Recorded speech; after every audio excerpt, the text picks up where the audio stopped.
Prvomijenskog Marka Marića.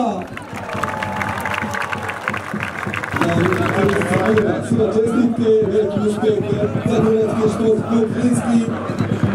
Dok su odbakaši dobili medalje, izgledače i pekar, sada su nam dodjeli.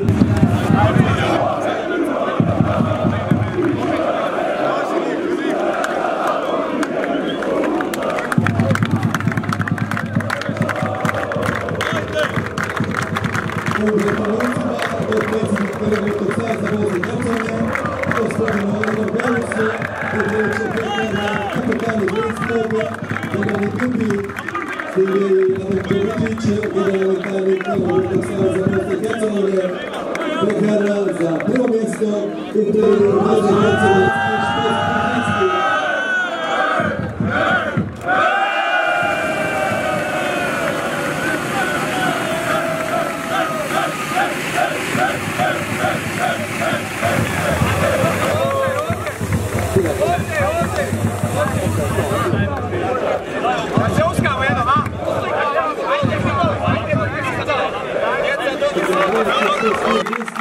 Thank you.